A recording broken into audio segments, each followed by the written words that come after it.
Ah oui, j'ai gagné beaucoup en sagesse, c'est-à-dire en communication. C'est-à-dire que j'arrive à être diplomate maintenant, à expliquer les choses un peu plus. J'arrive même à vendre des choses que les gens veulent pas, quoi. Mais oui. Bon. Bonjour à toutes et à tous, je m'appelle Arnaud Huvelin et bienvenue dans le déclic du Lean. Ce podcast s'adresse à tous ceux et celles qui travaillent dans une usine. Ce qui nous intéresse ici, c'est le Lean. Inventé par Toyota, cette méthode a fait ses preuves dans beaucoup d'usines, mais elle reste encore trop théorique. Ici, on va partir à la rencontre des usines françaises qui pratiquent le Lean. Si vous voulez vous lancer dans l'aventure mais que vous avez beaucoup d'appréhension, ici on va vous partager des cas concrets d'application de Lean dans l'industrie, des réalités terrain vécues par des hommes et des femmes qui ont tous le même objectif, mettre l'humain au cœur de la productivité. De l'actionnable, du concret, bref, le tout pour avoir le déclic du Lean. Bonjour à tous et à toutes, merci de nous rejoindre pour ce nouvel épisode du déclic du Lean. Aujourd'hui, je suis avec Florian Ferrier, qui nous appelle de l'autre bout du monde puisqu'il est en Nouvelle-Zélande. Bonjour Florian. Bonjour Arnaud. Avant qu'on commence à discuter, et je vais te poser plein de questions, on va parler Lean, c'est le but du podcast. J'ai ma petite question fétiche du début, je sais que tu as écouté le premier podcast, donc tu la connais. Comment ça va, Florian ? Comment ça va vraiment ? Écoute, ça va bien ici dans les circonstances actuelles du monde entier. Je crois qu'ici en Nouvelle-Zélande, on n'a pas du tout à se plaindre vu qu'on est un pays fermé au Covid en ce moment, donc ça va. Non, ça va. Sympa, du coup, toi, t'es sur une autre temporalité que ce qu'on... Mais en France, là, ça va, on déconfine. On commence un peu plus j'ai vu ça. À respirer, on va au resto, là, ça fait du bien. Non, mais oui. Non, mais j'ai vu ça, mais non, mais voilà, non, mais sinon, ici, tout va bien. On rentre tout doucement dans l'hiver, par contre. Ah oui, c'est vrai, le climat, il est décalé. Bon, Florian, on t'a pas invité pour parler de la Nouvelle-Zélande, même si c'est un pays magnifique. Ce sera un autre podcast. C'est ouais, carrément. Non, j'en ferai un perso sur les voyages. Est-ce que tu peux nous expliquer un peu ce que tu fais maintenant et pourquoi t'en es arrivé à faire cette belle application qui s'appelle MSApp? Oui, pas de souci. Donc en fait, j'ai une boîte de consulting dans la maintenance industrielle. C'est un peu ce que j'ai toujours fait dans tous les cas depuis très jeune, mais on y reviendra sûrement. Et en gros, donc cette boîte de consulting, elle a deux vocations. Une première vocation, c'est d'être près du client dans les usines pour essayer d'améliorer le quotidien de la gestion de la maintenance d'ailleurs d'usines industrielles ou de bâtiments on appelle ça tertiaire en français, je crois. Je vais peut-être chercher mes mots de temps en temps, mais donc au niveau tertiaire comme les aéroports ou des choses comme ça. Et d'un autre côté, comme tu l'as dit, on développe un logiciel qui permet d'enregistrer depuis un smartphone des vidéos assez courtes pour essayer d'éduquer les opérateurs ou les utilisateurs de machines ou ceux qui en font la maintenance. Pourquoi est-ce que c'est important ça ? Moi, je vais poser des questions bêtes. Ah, pourquoi est-ce que c'est important d'enregistrer les processus de maintenance des machines à travers des vidéos ? Alors, c'est pas uniquement les processus de maintenance, ça s'applique aussi aux processus opérationnels ou à tout ce qui est sécurité d'ailleurs sur la machine. Mais j'ai lu pas mal de trucs à ce sujet et je sais que moi j'ai été technicien avant, donc j'ai un DUT, j'ai fait un bac génie mécanique et je sais que. Tu bossais dans quelle usine ? Quand j'étais en France, je veux dire plus jeune.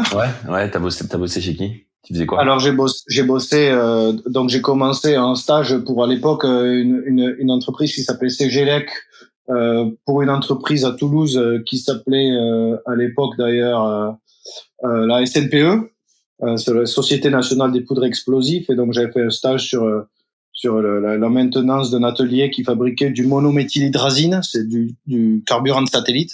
Énorme. Donc c'est ça qui m'a un peu valu de tomber un peu dans tout ce qui est la maintenance en tout cas, et ça m'a beaucoup plu. Et ensuite j'ai été embauché par cette même société 6 mois plus tard pour travailler sur la ligne d'assemblage final de la 330 à Colomiers, donc à Toulouse, pour Airbus. Et là j'y suis resté 5 ans. Ok, t'es passé de la PME au mastodonte, quoi. Ouais, 5 ans chez Airbus sur une de la 330. oui, après, j'ai eu beaucoup de casquettes là-bas, vu que je travaillais pour un sous-traitant dans la maintenance qui s'appelle Artemium Toulouse maintenant, mais Ouais. qui est une boîte de Vinci. Mais oui, j'ai travaillé pas mal autour de ça en tant que technicien méthode. Donc voilà. Et puis en plus, j'ai eu la chance d'être un des premiers techniciens méthode sur Toulouse. Voilà. On sait que le poste de technicien méthode a été créé dans les années 90. Et c'est vrai que nous, on sortait de là, de ces promos de l'UT de Blagnac en maintenance industrielle. On était des techniciens soi-disant méthode, mais voilà, enfin, il n'y avait pas trop de limites autour du boulot, qu'est-ce qu'il fallait faire, comment et tout ça. Donc j'ai appris vraiment sur le tas, avec des équipes formidables d'ailleurs qui m'ont tout appris. Les prémices du Lean chez Airbus, c'est ça? Ouais, c'était clairement ça. À l'époque, il y avait pas grand-chose et nous, on était là pour honorer un contrat. Donc, on devait de tout donner. Euh, on devait être créatif en fait pour garder ces contrats. Donc, on était poussé malgré nous à toujours trouver des bonnes idées et des façons de présenter aux clients tout ce qu'on faisait. Enfin, on devait trouver des façons de présenter à notre client tout ce qu'on faisait et prouver que ça marchait. Donc, c'était vraiment intéressant. Mais du coup, c'était quoi le métier concrètement? Tu devais maintenir, c'était de la maintenance, c'était les méthodes, c'était sur les processus ou c'était sur le maintien des machines chez Airbus? C'était le maintien des machines qui servent à fabriquer l'avion, enfin à assembler l'avion, en tout cas toutes les machines extérieures. Donc ça peut être des machines en contact avec l'avion. Alors je ne sais pas si vous savez, mais il y a un robot à Colomiers, il y a un robot qui s'appelle le robot Soja, c'est le système orbital de jonction automatisé qui permet d'assembler les troncs avant et arrière de l'avion au tronçon central. Donc ça doit être un espèce de robot énorme, quoi, qui vient prendre deux Voilà, pièces c'est d'avion et qui les assemble entre elles. exactement, ben ça, c'est carrément le tronçon central. On positionne le tronçon central avec les deux ailes au milieu du robot, et puis le robot vient s'accoupler à l'avion, et puis il injecte des rivets de façon automatisée. Il perce la carlingue et puis il injecte des rivets avec un opérateur derrière qui sertit les rivets. Donc ça, c'était énorme. On a fait gagner des temps de production énormes. Voilà. Comment? Comment, tu vois, genre, Alors, l'exemple le plus marquant que tu as en tête? en fait, on a vraiment géré les temps de maintenance. En fait, on a affiné les gammes de maintenance, on les a documentés.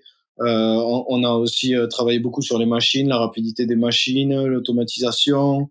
Et ça, tout ça, c'était avec Airbus, quoi, main dans la main. Mais il y avait aussi des tonnes de machines à côté qui portaient les moteurs, les mâts moteurs, les choses comme ça. Mais ouais, on a vraiment travaillé la main dans la main. Mais surtout en analysant les défauts, les problèmes, pour toujours faire mieux. Et on mesurait, quoi. On mesurait tout à la seconde.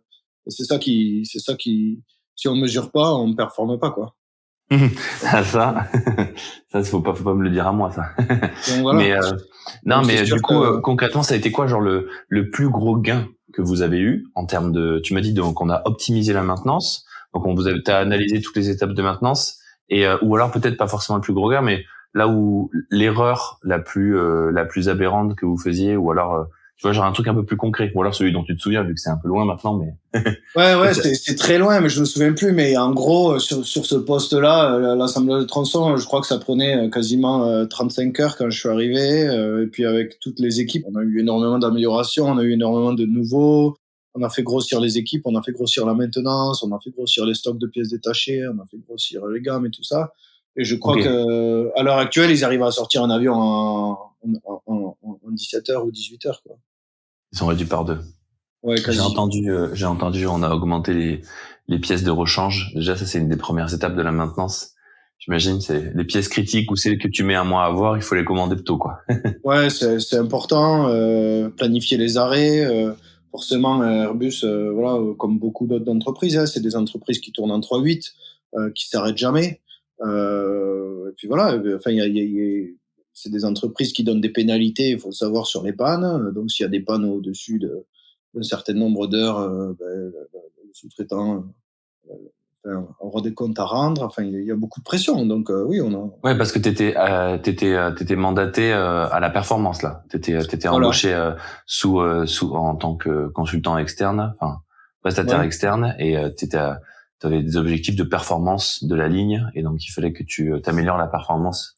Voilà. Après, je sais pas ce qu'il faut. Je sais pas si j'ai le droit de parler de tout ça vraiment en détail. Moi, je te dirais oui, hein, mais c'est toi.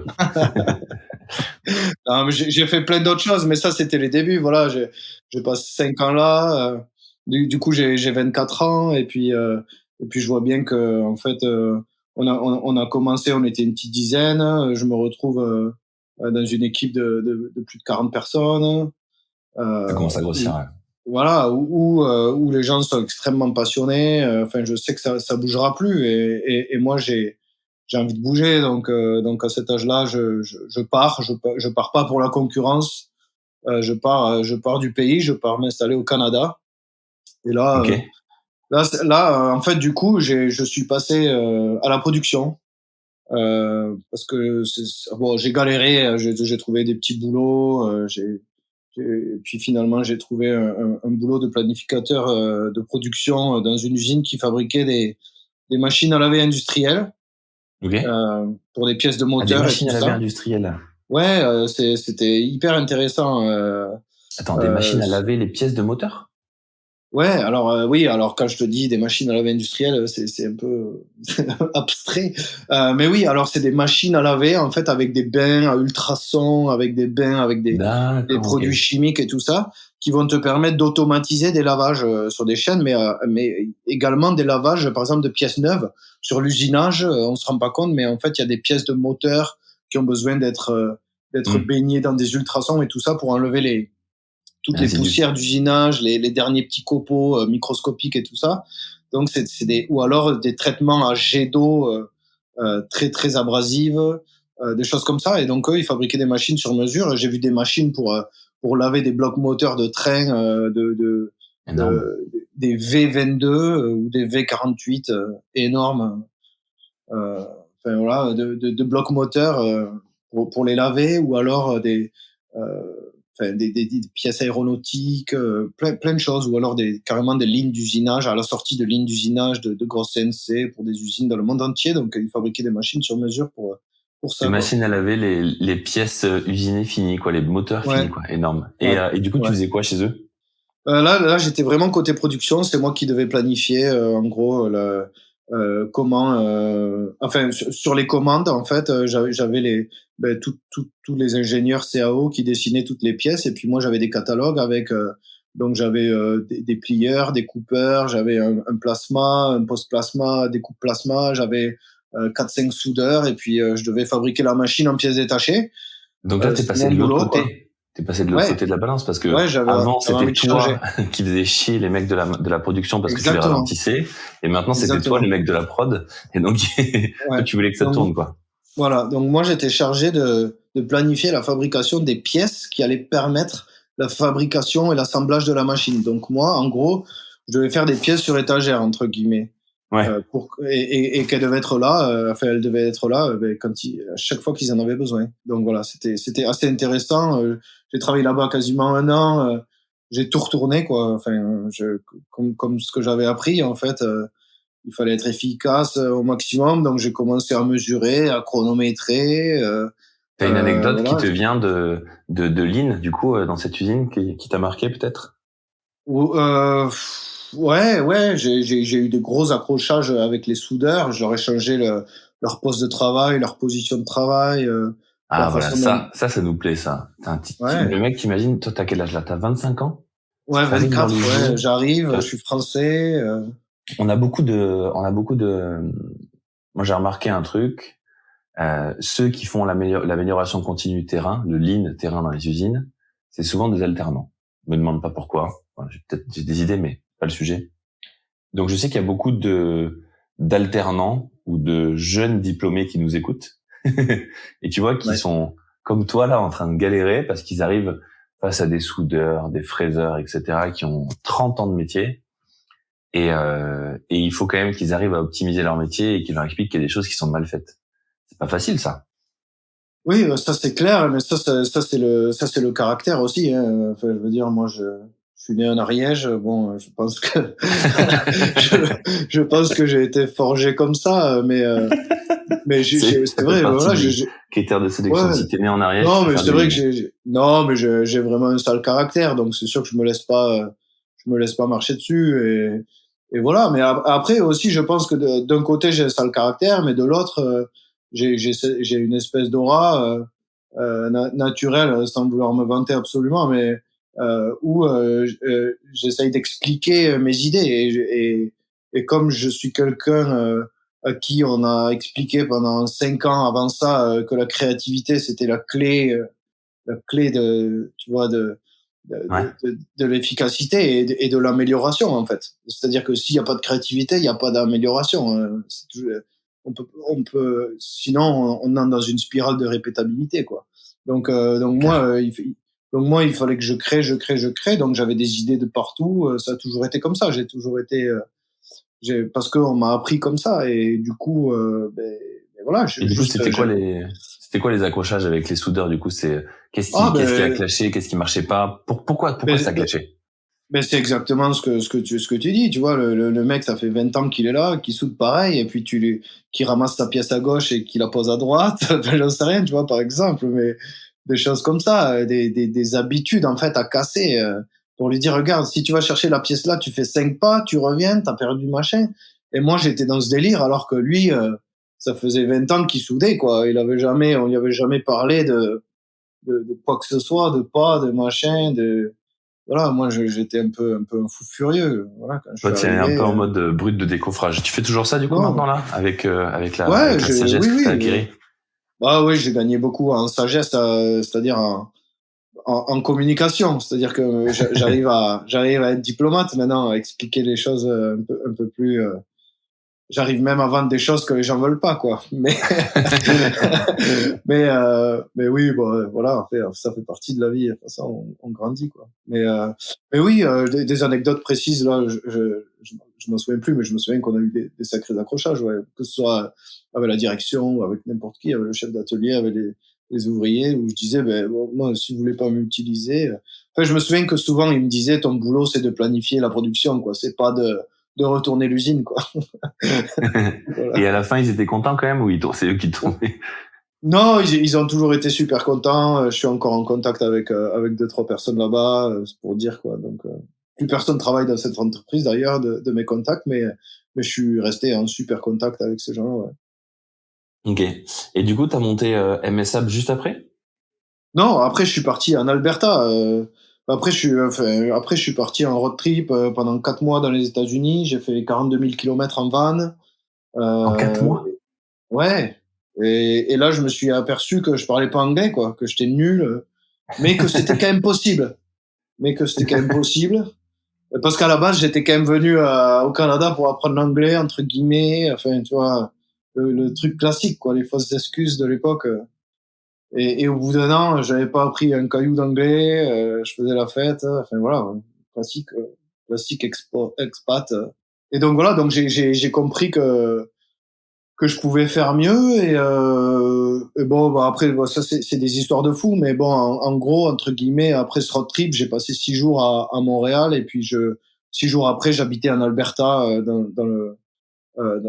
à Edmonton voilà et j'ai trouvé un boulot dans une scierie Ok. qui était dans le Grand Nord. Enfin, c'était à genre 2-3 heures de route, 3 heures de route de Edmonton, dans une petite ville qui s'appelle.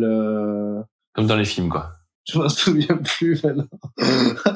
Non, quand ça me reviendra peut-être. Mais ouais, dans la plus vieille scierie d'Alberta, en fait, qui avait été créée en 1852. Donc j'étais trop fier de travailler là.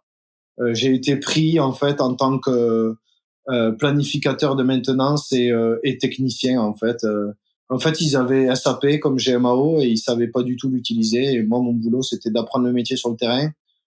J'étais là pour ça. J'avais envie de mettre les mains dans le cambouis un peu. Enfin, on m'avait toujours dit que c'était intéressant quand même d'apprendre la maintenance par le bout dur, c'est-à-dire par la clé à molette. Parce qu'à la fin, c'est un peu à ça que ça sert la maintenance, savoir visser et dévisser avec une clé à molette. Donc voilà, donc c'était un pari gagnant. Je leur ai dit, moi je connais SAP mais je sais pas parler anglais, je connais la planification de la maintenance mais je sais pas changer un roulement. Est-ce qu'on peut pas faire un truc quoi? Et ils m'ont dit vas-y, tu viens quand tu veux. Et donc je suis parti là-bas quoi. Sorti Génial. là-bas. T'as appris à la dure, quoi. Ouais, et là, c'était un truc de fou furieux quoi. Là, en fait, si tu veux, c'était cette usine, ils fabriquaient du bois. 90% de leur bois était vendu au Japon tellement il était de bonne qualité en fait. Ok. Et du coup, on m'a appris à fabriquer du bois. En fait, si tu veux, je travaillais dans la scierie, je travaillais dans le département de la scierie alors je sais pas comment on dit en français, mais Vas-y, qui dis-le en crée anglais. ça s'appelle le planeur, mais en gros, c'est une machine Ouais, qui crée planification. la planche, qui finit la planche en fait, si tu veux, Ah, qui la met à la bonne taille. le dégauchisseur, je crois que c'est. Ouais, possiblement. Alors, c'est des grosses machines, genre USNR, canadiennes qui Ok. font ça, et qui balancent des planches à entre 60 et 70 km/h là-dedans. Et en gros, ah ouais, donc en gros, déjà, ça m'a appris énormément d'humilité parce que c'était un job où tu pouvais mourir tous les jours pour de vrai. Ok. En gros, quand j'allais et aussi, c'était vieille école, donc c'est-à-dire qu'en gros, c'était l'équipe de maintenance qui était responsable de la qualité du bois, puisque c'est la machine qui délivre le bois, c'est la machine qui fait tout en fait. C'est Ah toi qui es ouais, donc responsable de la qualité du bois. Donc il j'ai n'y a pas d'équipe appris. de prod, en fait. Si, il y a des équipes de prod qui servent à visuellement checker les planches, et en fait ils les marquaient avec des craies spéciales. Ils avaient des codes pour qu'elles soient classées dans différents grades. Alors ça, j'ai jamais réussi à avoir les yeux pour arriver à faire ça à l'œil nu. Mais, mais bon, voilà. Alors que c'était scanné et tout, c'était tout automatique, mais il y avait quand même une part manuelle. Enfin, c'était de l'orfèvrerie, quoi, un petit peu, cette usine. Ok. Donc, ils arrivaient à vendre les planches par 4, minimum de commandes par 4, c'est pour dire. Donc, ça servait vraiment à faire des trucs de fou, des barres, j'en sais rien, enfin, des choses, du bois remarquable, où il y avait, je crois qu'il fallait qu'il y ait moins de 2 nœuds sur le bois, tous les 5 mètres ou quelque chose comme ça. C'était Ah ouais, magnifique, quoi. c'était vraiment du pur bois, quoi. Ouais, ouais. Ça fait Donc rêver. voilà. Donc ouais, donc là j'ai appris, voilà, hein, il fallait aiguiser les couteaux tous les jours. Et puis là c'était enfin le bois, c'est très lourd, c'est très demandeur en maintenance quoi. Il faut changer les roulements tout le temps, ça vibre à fond. Comme je disais, Ouais. les convoyeurs c'était du 60-50 km/h, donc là c'est hallucinant quoi. Puis le froid, je me souviens avoir soudé des trucs, il faisait -30 dehors dans la neige, rien qui marche. C'est la bonne galère quoi. Une expérience de dingue. Ouais, ça Ok. c'était cool. Et donc, du coup, t'es resté combien de temps chez eux? Au fin fond du Euh, Canada? 2 ans et demi quasiment. Ok. Et c'est là que Le t'as temps monté d'apprendre MSAP? l'anglais. Ouais, là, en fait, MSAP, en fait, c'est un truc que j'ai voulu créer quand j'avais 19 ans, 20 ans. Franchement, il y a hyper Ok. longtemps. J'ai jamais pu. Le truc qui m'a toujours fait mal dans la maintenance, c'est qu'il y a zéro technologie, quoi. Alors, je parle pas des machines en elles-mêmes, hein. Je parle pas de l'automatisation, je parle pas des capteurs, ça, c'est un truc de fou. Je parle de la gestion de la maintenance, quoi. Il y a pas de logiciel digne de ce nom, il y a pas d'automatisation, c'est très dur, c'est Donc, toujours, j'allais te poser c'est une toujours. question, mais je l'ai gardée pour la fin. Ton coup de gueule, c'est un peu que toutes les GMO qui existent, c'est de la merde, quoi. Non, non, ça commence à se décanter. Le problème des GMO, c'est qu'il y en a 500 sur le marché et que quand on est une usine, on ne sait pas laquelle choisir. C'est que du bouche à oreille et souvent on fait des mauvais choix, ça c'est sûr. Ok. Et donc, du coup, après cette expérience-là au Canada, dans cette entreprise qui fabrique du bois où tu apprends vraiment à faire de la Ouais, maintenance, ouais. ça se Là, je dessine plus crois que dans ta j'ai toutes tête. les armes. Ouais, là, Ouais. j'ai un peu toutes les armes. Je parle l'anglais et tout, donc là, je pars en Nouvelle-Zélande. Et là, je trouve un boulot dans une usine qui fabrique du carton. Euh, donc, Ok. euh, donc là, c'est du cartonnage. Donc là, c'est encore des machines très rapides avec de la grosse maintenance. Dans une usine où il n'y a jamais eu de planificateur de maintenance ou de technicien méthode, encore quelqu'un, tu vois. Et donc là, pareil, je rechange tout. Tu vois, je commence à leur apprendre. l'efficacité. Enfin, pas en fait, je suis encore une fois pas du tout dans mon rôle, quoi. Ils m'ont embauché pour planifier des choses et je déborde complètement de mon rôle. Tu refais du lean à chaque fois, quoi. Ouais, je refais du lean, je refais tout leur stock de pièces détachées, toute la GMAO, je recrée tout le préventif, je commence à documenter les pièces détachées, je fais des formations pour les techniciens, enfin voilà, je remets l'équipe en marche et ça marche plutôt bien. Sauf que j'ai ma copine qui doit changer de boulot, on déménage à Wellington et Wellington c'est la capitale de la Nouvelle-Zélande. Donc ça c'était il y a 3 ans et demi à peu près, 4 ans. Et là, une capitale dans une cuvette, il y a zéro usine, il y a rien. Et donc là, je suis face à moi-même en me disant bon ben, qu'est-ce que tu sais faire de mieux c'est générer de l'efficacité dans une équipe de maintenance. Tu vas créer un site internet et une entreprise et puis on va voir si on t'appelle et ça a marché. Ok. Et donc c'est comme ça que ça a commencé au début. Tu as fait du consulting, quoi. Ouais, j'ai pas eu je m'en souviens, j'ai créé mon site internet. Et puis j'ai appelé des anciens copains à Auckland, des machins, des contacts. Et puis au bout d'un mois, j'ai décroché un rendez-vous à Auckland. Ils m'ont payé l'avion. Et puis ils m'ont dit bon ben on va faire un gros projet. On m'a dit que tu avais fait ça dans cette usine. On voudrait faire un gros projet euh, qui serait de standardiser un petit peu l'approche de la maintenance dans plusieurs usines dans notre groupe. Est-ce que tu es partant? J'ai signé. Ok. Voilà. Donc toi maintenant C'est le tournant quoi. maintenant ça tourne du coup que autour de la maintenance, qui est quand même un des éléments hyper importants Ouais, de l'usine, quoi. Toi du coup maintenant t'es focus genre la maintenance ça va être l'excellence pour que la prod puisse tourner, quoi. ouais, alors là où c'est vraiment étrange, mais toutes les analyses que j'ai faites dans toutes les usines et depuis 4 ans, j'ai travaillé sur une quinzaine de sites. Donc ça, c'est génial aussi pour moi. En fait, j'apprends tellement de différents sites, différentes industries. En fait, j'ai jamais autant appris que sur ces derniers 4 ans, hein, parce que je vois tellement de choses que c'est magnifique et c'est un peu ce qui se passait à Airbus d'ailleurs. Il y avait tellement de postes différents que c'était des usines dans l'usine de l'usine, quoi. Ouais. Et ça me manquait en fait. Et donc là, je retrouve ça où je rencontre plein de gens différents qui viennent de plein d'horizons, de plein de pays différents, qui ont vu plein de choses. Et quand tu arrives à tout mettre ensemble, c'est bien. Mais le point commun de toutes ces usines, c'est que en gros, il y a une énorme majorité, donc je dirais au moins un tiers minimum pour toutes les usines, sans exception, que j'ai visitées en Nouvelle-Zélande. Je parle pas de ce que je Ouais, connais vas-y. pas partout, mais en Nouvelle-Zélande, en tout cas, qui doivent leur panne aux opérateurs en fait. Qu'ils doivent leur panne aux opérateurs. C'est-à-dire. Oui, ben bon, il y a des concepts dans la maintenance et le concept numéro un, ça s'appelle la maintenance autonome, c'est-à-dire que c'est ce que personne veut faire. En gros, c'est le nettoyage. Et le nettoyage, ça devrait être ou ça dans l'ancien temps c'était aux opérateurs et puis les opérateurs sont devenus feignants ou on les a moins formés ou il y a eu beaucoup de turnover avec la mise à la concurrence et les choses comme ça. Parce que ça c'est important à dire aussi, c'est-à-dire que à l'époque les opérateurs c'était le boulot de leur vie quoi. Donc ils changeaient jamais. Donc au bout d'un moment hein, leur usine c'était leur bébé donc ils en prenaient hyper soin. Maintenant les opérateurs c'est des gens euh, qu'on essaye de payer le moins possible, entre guillemets, souvent. Il y a moins il y a moins cet effet de carrière, toi, tu trouves? Il y a moins cet effet de je reste dans la même usine pendant 20 ans. Bon, Bah, je vais au contraire, je vais faire plusieurs usines, je vais changer même de métier, je vais fabriquer d'autres choses. Et donc, du coup, la bah, c'est connaissance et sûr, le soin de bien entretenir la machine se perd, quoi. c'est certain. En tout cas, dans un pays comme la Nouvelle-Zélande où il y a le plein emploi, j'imagine en Europe, ça a toujours été plus délicat parce que c'est-à-dire que si je te donne un exemple, mais tu habites dans une ville de 5-6 000 habitants en France et il y a une seule usine, tu es prisonnier, en fait. Mmh.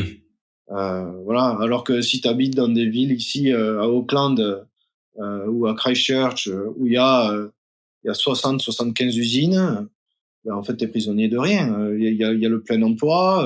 Demain, tu mets ton CV, tu auras un boulot, quoi. Enfin, c'est toujours. Ok. Et donc, c'est ça qui fait le détriment en fait, c'est pas le détriment d'usage de la machine. Pour moi, ce que tu me dis, c'est plus la transmission de savoir qui est moins faite. Et donc on sait pas qu'on a à faire ça, quoi. Voilà. Et je pense que ça a toujours été comme ça. Et au Canada, c'est pareil. Alors en Europe, je connais pas bien au final parce que moi j'ai quasiment travaillé que à Airbus et Airbus c'est un faux exemple en fait. C'est Ouais. des usines comme ça, il y en a très peu.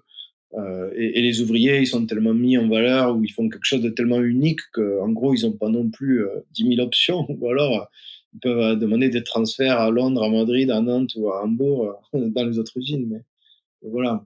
Mais oui, moi, c'est ma vision des choses. Et en fait, ce que je m'évertue à essayer d'améliorer sur ces derniers 4 ans, c'est déjà l'utilisation des GMAO pour collecter de la donnée et donner la possibilité aux techniciens sur le terrain de collecter cette donnée.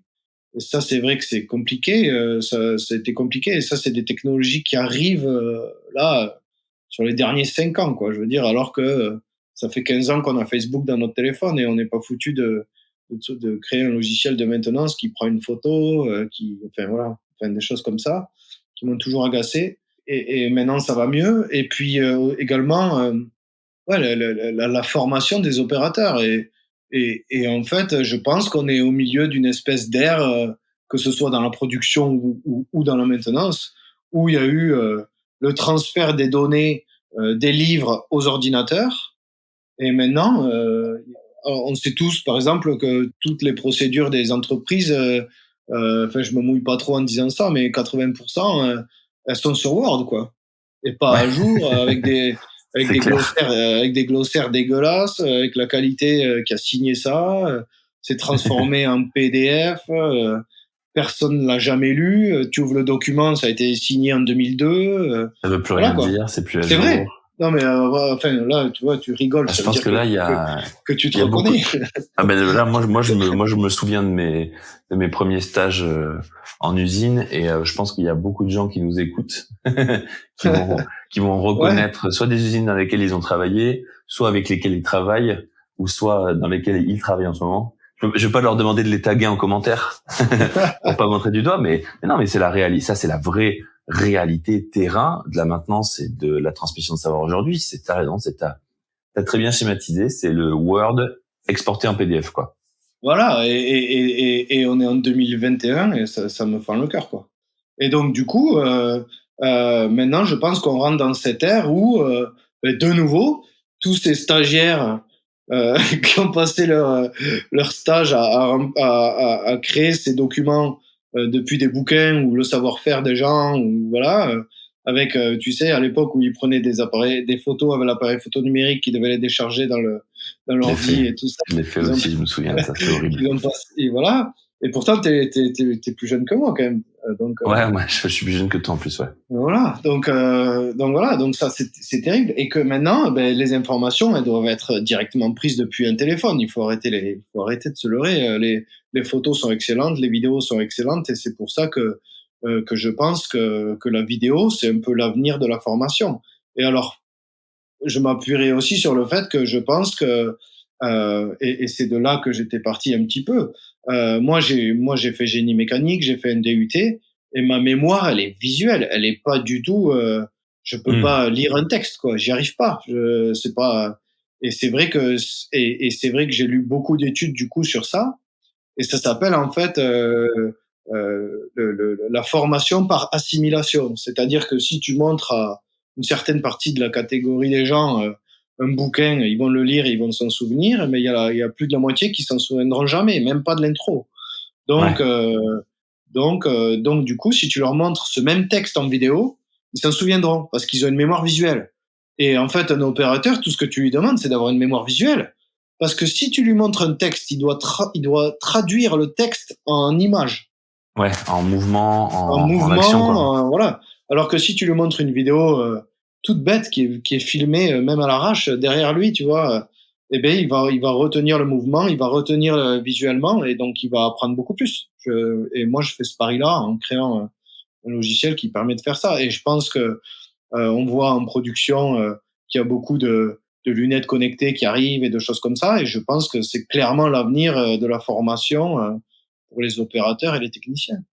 Donc MSAP, c'est la possibilité d'enregistrer des vidéos qui vont être classées suivant les différents postes, soit liés à la production, soit liés à la maintenance, et de pouvoir en fait d'avoir ta vraie base de données que tu peux mettre à jour ultra facilement sur toute la connaissance de ton usine, quoi, et pas ces putains de fichiers Word qu'on a enregistrés en PDF, quoi, et qui datent de 2002, qui ont été signés par quelqu'un qui est même plus dans l'entreprise, qui ont été écrits par un stagiaire qui est même plus dans l'entreprise, et en fait heureusement qu'il y a Gérard qui sait encore comment on utilise la machine, mais le jour où lui il part, en fait on a perdu toute la connaissance, quoi.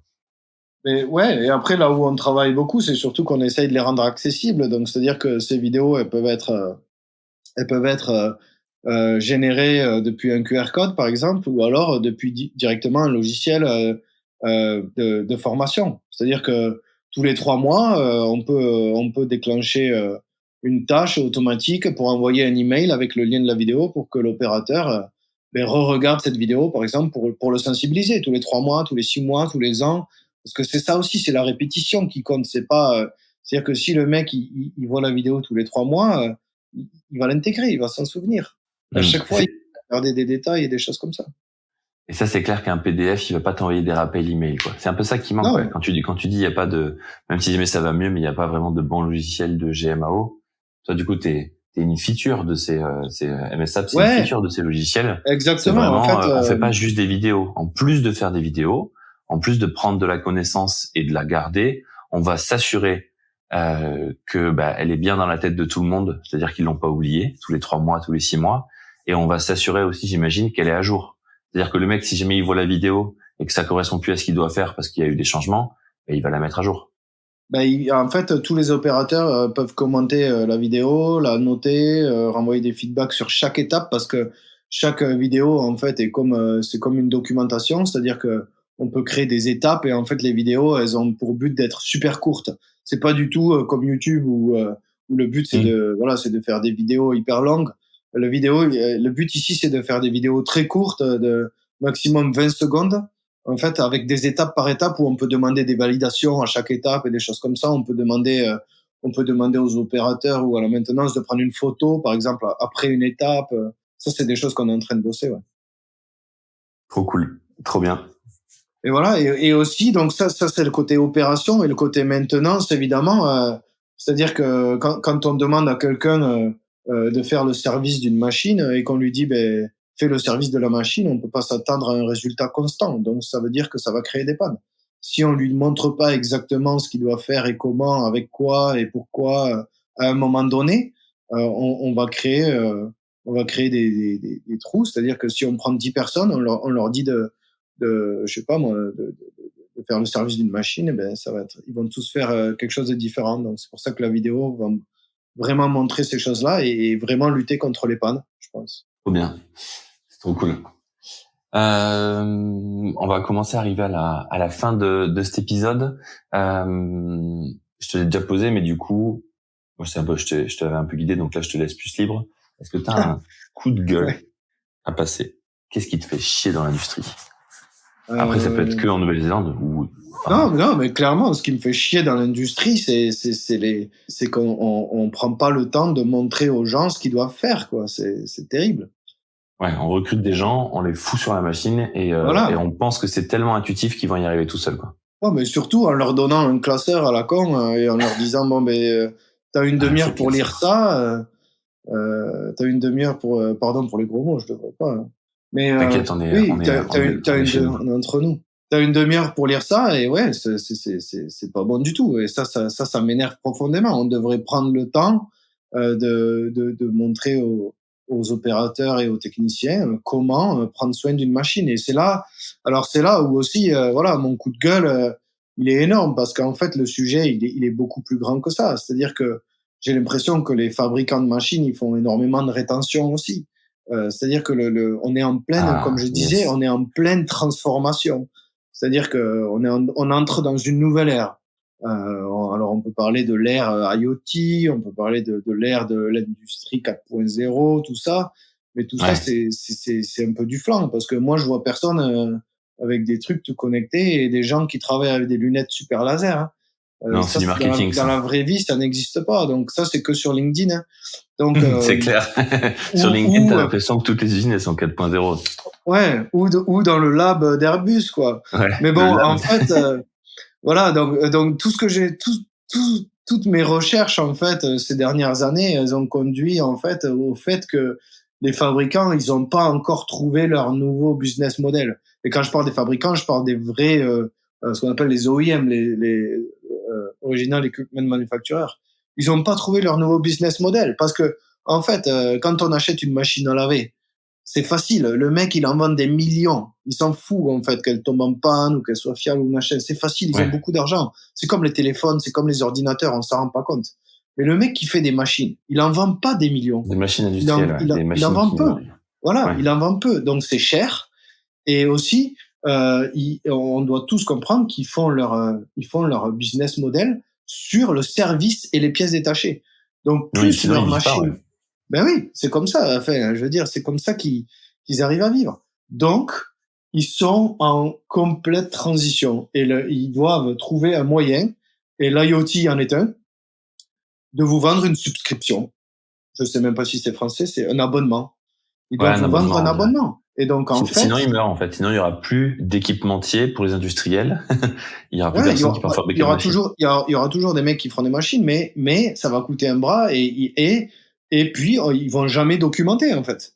Alors qu'en fait, moi je pense qu'il va y avoir du leasing, c'est-à-dire que dans les 10 prochaines années, les fabricants ils vont commencer à changer leur approche. C'est-à-dire que si tu es fermier, tu veux un tracteur, tu le loues. Et en fait, tout est inclus. C'est-à-dire que eux, avec l'IoT, ils vont contrôler tous tes capteurs, tous tes trucs, et puis peut-être qu'ils vont t'envoyer une vidéo avec MSAP d'ici là, et pour te dire attention, la batterie, elle a un voltage négatif. Voilà comment on la change. On vous en envoie une. Attention, le pneu, il est un peu dégonflé. Voici comment on le gonfle. Et Voici tout la ça, c'est un vidéo. abonnement tout inclus, quoi. Et tout ça, c'est un abonnement tout inclus. Et moi, je pense que ça a énormément de sens. Mais bon, ça, Rome ne s'est pas fait en un jour. Mais c'est vrai que moi, c'est ça que j'essaye de faire. Je travaille avec des fabricants pour essayer de les transformer aussi là-dedans. Parce que c'est vrai que les clients, pareil, t'achètes une machine à l'heure actuelle, on te donne, alors maintenant, on te donne un PDF, hein, on te donne plus un bouquin, mais on te donne un PDF de 600 pages et on te dit, ben, voilà, démerde-toi, voici les clés, bon courage. Et si tu veux une formation, c'est 15 000 euros, quoi. C'est les vieux modèles, mais j'espère comme toi que ces modèles-là vont disparaître.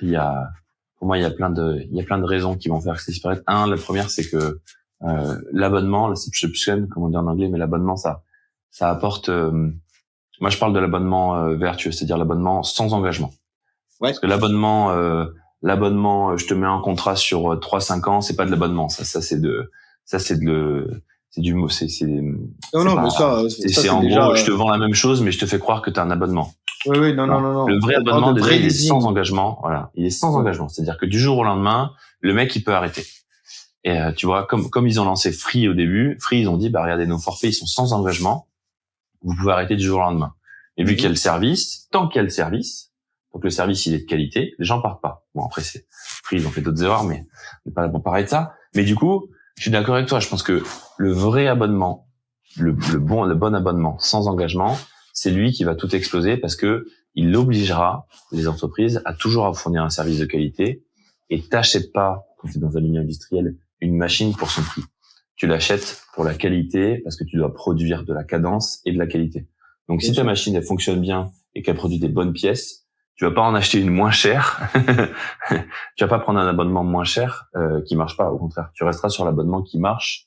Et de toute façon, ça se voit ça s'est fait dans les téléphones. Parce que la téléphonie, ça n'existe plus les abonnements. Enfin, c'était que des abonnements sans engagement maintenant, parce que du coup, Ouais. ils sont tous mis à ça. Ça commence à arriver, pas forcément dans l'automobile, plus dans d'autres secteurs. Et ouais, je pense que t'as raison. C'est un bon point. Ça va arriver fort dans l'industrie et ça va faire du bien à l'industrie, quoi. Ouais. Ben, j'espère, mais bon, c'est toujours les gros qui vont s'en sortir en premier, de toute façon, avec ça, qui vont arriver. C'est un peu dommage pour les petits, mais bon. Tu C'est, penses? Ben, j'espère que s'il y a des gens qui nous écoutent et qui sont un peu petits et qui veulent faire du Made in France et des choses comme ça, ben, qui commencent à réfléchir à des choses comme ça, peut-être, j'espère. Moi, je sais pas, j'ai un bon espoir que les gros soient les derniers. Et je vais te dire pourquoi. L'abonnement sans engagement, je prends une usine de 50-200 personnes. Vu que l'abonnement il est sans engagement, il coûte pas cher, il est mensuel, le mec il peut prendre la décision tout seul. Et généralement dans les PME, les prises de décision sont plus rapides. C'est-à-dire qu'on peut, vu qu'on est plus petit, lancer des choses. Alors que dans une grosse boîte, la chaîne de décision elle est assez longue, tu vois.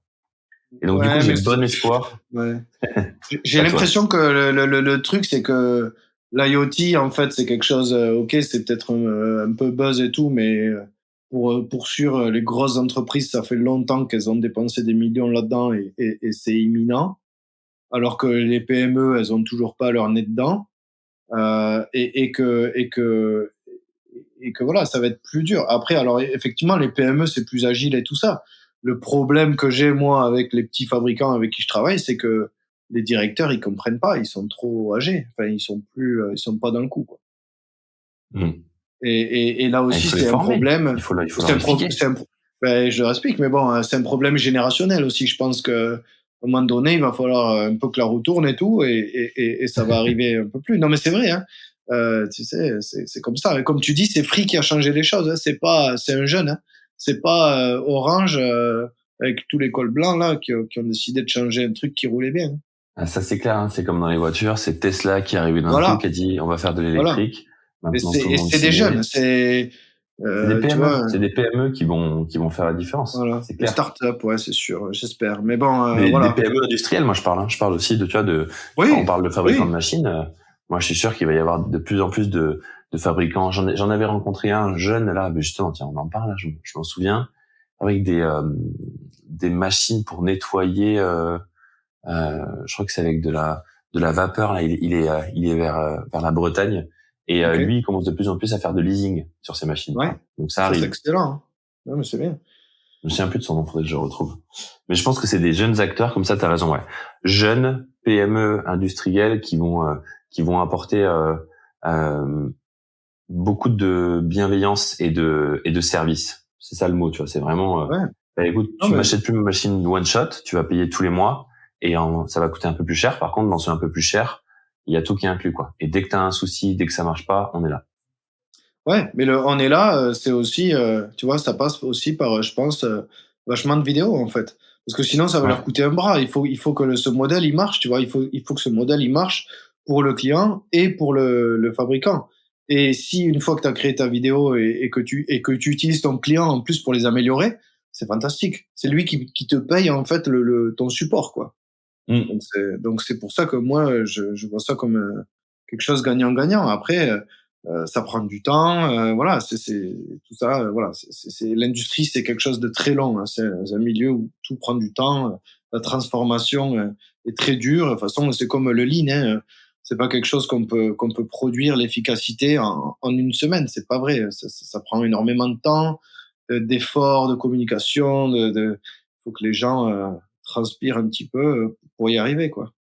C'est clair. On arrive quasiment à la fin. Je crois qu'il me reste 2 questions. La première, c'est qu'est-ce que tu nous recommandes? On a parlé maintenance, on a parlé savoir. Du coup, on parle surtout lean dans ce podcast. Ouais. Toi, donc tous ceux qui nous écoutent, pour te donner un peu te remettre le contexte, responsable de production, responsable d'amélioration continue, qualité, méthode, alternant, stagiaire, des gens dans les usines qui vivent les mêmes problèmes que tu as vécu, qui se posent des questions, qui sont intéressés par le lean, qui sont intéressés par l'amélioration continue. Qu'est-ce que tu leur dirais de lire, toi? Genre, s'il y a un bouquin à lire ou alors une vidéo à regarder, ça peut être aussi en anglais. Hein. Pas de souci. Oh, la question piège. Ou une théorie, tu vois. Un truc que tu as lu, tu vois, même une, enfin, c'est pas obligé d'être un roman de 300 pages, hein. Ça peut être un truc très court, tu vois. Ce dont tu nous parlais là t'avais lu par rapport à la mémorisation sur un texte versus une vidéo. Alors ça c'est des études MIT, des choses comme ça que j'ai lues sur où ils ont fait plein d'expériences. En gros, ils ont fait plein d'expériences. Alors je sais plus, je pourrais peut-être le retrouver cet article, mais c'est un article assez long. C'est une étude en fait. C'est une étude de fin d'année qu'ils avaient fait, où ils avaient fait plein d'expériences pour comprendre l'assimilation en fait entre le texte et la vidéo. Et Ok. voilà. Et d'ailleurs, c'est une étude qui a servi à Facebook. Euh, je sais parce que ils se sont aperçus qu'en gros, tu as 98% des posts. Ouais. Si tu postes une vidéo qui explique quelque chose et un texte qui explique la même chose, tu auras 98% des likes sur la vidéo et 2% sur le texte. Ah ouais. De toute Ouais. façon, on le voit sur Internet, la vidéo, c'est Ouais. c'est ce qui Mais et pète. pourtant, c'est la même chose, c'est le même contenu, quoi. Je suis tombé sur quelque chose là de Steve Nelson, comparément à la lecture. Comment est-ce que la vidéo améliore la courbe d'apprentissage? Je pense que ça doit être ça Ouais. l'étude. Ouais, c'est possible, c'est possible. Je me souviens plus exactement. Mais c'est vrai que ça, c'était un article qui m'avait vraiment marqué. Euh, voilà. Après, moi, je pense que le lean, ça se fait surtout avec le cœur. Hein. Ça sert à rien de lire. C'est vraiment, faut que ce Ah, bah soit. tu vois, ça c'est un bon conseil aussi. Ça Ouais, se fait avec mais le cœur, donc ça veut dire que ça enfin, s'expérimente sur le ah terrain. ouais. Après, moi, je pense parce que le lean, c'est en fait, il n'y a pas de. Alors, il y a sûrement. Alors, oui, bon, c'est sûr que les gens qui écoutent, je sais pas comment ils perçoivent ça, mais moi, pour moi, il n'y a pas de méthode écrite. Alors, Toyota et tout, c'est un exemple, quoi. Encore une fois, on peut pas mettre tout ça. En fait, il faut aussi se rendre compte que les Japonais, ils ont pas du tout la même éducation. Enfin, moi, je suis allé au Japon pas mal du coup parce que ça me plaît quand même. Mais ils ont pas du tout la même éducation, ils ont pas du tout le même respect, la même hiérarchie. Hmm. Donc c'est complètement différent. En fait, on peut pas copier-coller Toyota. Et Toyota, il faut pas dire que c'est un succès monstre aussi. Hein. C'est pas, ils ont pas que des succès. Hein. Voilà. Mais si on regarde Toyota, je veux dire Honda. Honda, ils ont absolument pas à rougir de la fiabilité de leur engin. Et moi, j'ai toujours dit que d'ailleurs Honda était plus fiable que Toyota, par exemple. Mais donc oui, enfin moi, je regarde tout un tas de choses sur ça. J'ai pas vraiment d'exemple, mais c'est surtout en Le fait, terrain, le cœur. il faut comprendre là où on veut aller quoi. Avec le lean, c'est-à-dire que il faut être une machine à idées, il faut créer, il faut être passionné, il faut créer, il faut dire je sais pas, en 2005, chez Airbus, je comptais les clics que je faisais par jour pour essayer de voir si je pouvais pas améliorer le nombre de clics que je faisais dans une journée, quoi. Je connais pas Génial. grand monde qui fait ça. Il faut J'avoue. mesurer, il faut mesurer, il faut mesurer.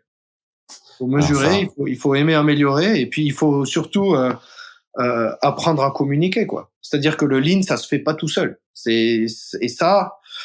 Et ça, c'est peut-être le rugby qui m'a appris ça, j'en sais rien. Tout du seul, on fait cœur. rien, on fait rien. Tout Ouais. seul, on fait rien. C'est toute l'usine, quoi. C'est toute l'usine qui doit transpirer. On doit communiquer, transformer l'équipe, transformer l'usine, commencer petit, avoir les managers dans sa poche parce que c'est quelque chose qui doit être appuyé par la direction absolument, sinon c'est un échec. Ça Euh, revient à chaque podcast, hein, je te cache pas. mais c'est certain. Si le directeur il parle pas lean, personne va faire du lean. C'est certain. Ça Moi, c'est clair. si je peux raconter une seule anecdote qui m'a absolument marqué à vie, j'ai Vas-y, eu on t'écoute. un directeur un jour pour finir peut-être, je sais pas si on a le temps, mais On a un tout jour le temps. j'ai un directeur qui a voulu introduire le 5S dans une entreprise, dans une petite boîte de 100 personnes. Et Ouais. il avait fait un PowerPoint et en gros, ça m'a vraiment, j'ai adoré. J'avais jamais vu ça. Alors il a certainement pris sur Internet, mais moi en tout cas, c'est la première fois que je voyais ça. Et en gros, il a pris tous les opérateurs dans une pièce. Il leur a dit, il leur a affiché un slide où il y avait des numéros en désordre. Euh, alors je sais pas si tu as déjà vu ça, mais il y avait des numéros en Non. désordre de 1 à 40. Et il a dit le premier qui arrive à 20, donc vous devez chercher les numéros dans votre tête. Le premier qui arrive à 20, je lui donne un sac de bonbons. Et donc en gros, il y en a au bout de, je sais pas moi, 45 secondes, il y a un mec qui dit ouais, 20 et tout. Donc il lui lance un paquet de bonbons. Et le slide suivant, il il y avait tous les numéros de 1 à 40 numérotés à la ligne de 1 à 40. Tu vois, dans le sens de gauche à droite, dans le sens de lecture. Et il a dit, le premier qui arrive à 20, je lui donne un sac de bonbons. Et en fait, le 20, tu le vois direct, tu vois. Je sais pas si j'explique bien, mais je sais pas si t'as compris. T'as pas compris? Non, je crois pas, désolé. Ok. Sur le premier slide, il y avait des numéros de 1 à 40. Dans le désordre. Dans le désordre, inclinés, partout, comme une flaque d'eau, tu vois, avec des numéros partout. Et il leur a dit de compter dans leur tête, de compter et de trouver les numéros de 1 à 20. Et tu vois, et tu devais identifier le 1, trouver le 1, peut-être qu'il était à l'envers, complètement en bas à droite. Une fois que tu avais le 1, tu devais passer au 2. Une fois que tu avais le 2, tu devais passer au 3. Et donc, voilà, ça a pris genre 40 secondes. Et donc, ensuite, il a changé de slide. Et là, il y avait les numéros de 1 à 20 alignés. Bien triés, bien rangés. Voilà. Donc là, ils ont pris et donc, et le slide suivant, il a dit 5S, c'est ça. Et j'ai trouvé ça magnifique. Et j'ai trouvé ça magnifique. Si jamais tout est rangé, tout va plus vite, quoi. Si voilà. Tout est bien ordonné, tout est mis dans l'ordre, quoi. Donc, en fait, il y a rien à lire, il y a rien à, tout ça, c'est des trucs, voilà, il faut le vivre, il faut le voir, il faut discuter avec les gens. Il y a plein de façons de communiquer les choses. Et ça, c'est superbe, je trouve. J'ai vu des trucs comme ça, c'est génial, c'est du talent. Oh, cool. Eh ben, merci beaucoup, Florian. Désolé pour cette explication terrible. Non, elle était trop bien, t'excuses pas. C'est moi qui avais pas, au début, j'avais pas compris, en plus, c'était simple. Et du coup, la toute dernière question qu'on pose à chaque fois, j'étais bombardé de questions pendant quasiment 1 heure, là. Est-ce que toi, tu aurais une question pour moi? Ouais. J'avais écouté ça au podcast précédent, j'étais sûr que tu allais la poser. Moi, ma question, du coup, c'était comment tu penses que Déclic va changer le lead, quoi, si on peut dire ça. Comment ça va changer? Est-ce que tu penses que Déclic, en tout cas, ou comment changerait l'approche du lean pour les entreprises? Pour moi, ça chez nos clients, en tout cas, ça le change déjà. Moi, mon expérience, c'était, on a chacun nos coups de gueule. Moi, ce que j'ai beaucoup vécu dans l'industrie, c'est ce que j'appelle personnellement les débats de couilles. Désolé pour le gros mot. En gros, c'est un débat où tu as 2 personnes. Il y en a une qui dit 12 et l'autre a dit 200. Et c'est celle qui crie le plus fort, ou alors c'est celle qui a le plus haut statut qui gagne. Oui. Et on sait pas si c'est 12 qui a raison ou 200 qui a raison. S'il faut, c'est les 2 qui ont tort. En fait, on sait pas. Et le problème de ça, c'est que, tu l'as dit au début, pour faire du lean, il faut mesurer. Là, tu peux pas dire je veux être plus rapide à produire si tu sais pas déjà combien de temps tu mets à produire. Si tu sais pas combien d'erreurs tu vois, genre l'exemple le plus frappant, c'est le truc que je raconte souvent, c'est ce qui arrivait dans un fabricant de pièces aéronautiques où l'opérateur il disait il me manque des vis et ça me fait perdre du temps parce que il me manque des vis livrées par le magasin et chaque fois je suis obligé de retourner au magasin parce qu'ils ont oublié une vis dans le panier qu'ils m'ont livré. Et en fait l'opérateur il râle, tu vois, il va voir son directeur, il dit faut embaucher quelqu'un au magasin, ils sont pas assez. C'est peut-être pas ça la bonne solution, mais en tout cas il dit ils sont pas assez. Et le directeur il dit mais ça arrive souvent. Et l'autre il va dire 12, il va dire 200, tu vois. Et le directeur il va dire non, je pense que c'est que 12, tu vois. Et là ça départ sur un débat de couilles. Il n'y a pas de fait et où en fait in fine celui qui va avoir le dernier mot c'est celui qui est celui qui prend la décision, quoi. Qui même lui, il est pas sûr de prendre la bonne décision. Et moi, c'est ça qui m'avait choqué dans cette entreprise, c'est que ce directeur-là, il était conscient qu'il savait pas. Et en fait, il me disait, je sais pas si je dois ou si je dois pas investir. Comme je sais pas si je dois ou je dois pas investir, c'est classique, tu vois, je suis bloqué, donc je ne fais rien parce que j'ai pas envie de prendre une mauvaise décision. C'est mieux. Bon, alors, ça, je sais que c'est faux, mais bon, bref. On pense que ne pas prendre de décision, c'est mieux que de prendre la mauvaise décision. Ce qui est faux. Alors ça serait un autre débat. Ouais. Et du coup, Déclic, ça change le lean. Pourquoi? Et ça change les usines. Pourquoi? Parce que, on pose un bouton, paf, il est posé. Et au bout d'une semaine, au bout d'un mois, il n'y a plus de débat de couilles. Il y a des faits. Il y a, ce problème-là, il est arrivé X fois, il fait perdre X heures, il fait perdre X milliers d'euros, point barre. Et quand tu as des données comme ça, très factuelles, très simples, hein, c'est des données brutes, hein, c'est des trucs genre pas de machine, huile qui fuit, tu vois, c'est vraiment des trucs très basiques, très simples. Il y a pas d'analyse hyper complexe comme tu disais, tu vois. Moi j'aime bien le lean paysan, tu vois, le lean terrain. Et ces données-là. Oui, mais tout ça, oui, mais c'est clair. C'est de la branlette de manche, comme on dit. Tout le reste. C'est ça. Non, mais il y a tellement de choses à faire en fait qu'on peut commencer par vraiment des choses simples en fait. C'est ça. Moi, ce directeur d'usine, quand tu lui as montré les chiffres, il m'a dit un truc que j'adore et que je garde. Il m'a dit, tu vois, on me présente toute la journée des tableaux Excel croisés, dynamiques, machin, etc., auxquels je comprends rien, auxquels mon interlocuteur qui me les présente comprend rien. Et tes données des boutons là, moi je comprends. Non, c'est le premier graphe qu'on me présente en 6 mois que je comprends. Voilà, c'est basique. Il y a un mec, il avait un bouton avec marqué vis manquante. Chaque fois qu'il avait une vis manquante, il appuyait sur le bouton vis manquante. Et oui, du coup, ça nous fait perdre 200 000 balles par opérateur par an, juste à cause de ce problème-là. Donc oui, je peux investir. Tu vois, c'est très très simple pour lui, quoi. Et du coup, les décisions elles sont prises, l'usine elle avance, et nous on est juste un outil. Tu vois. Donc on va changer le lean. En fait, non.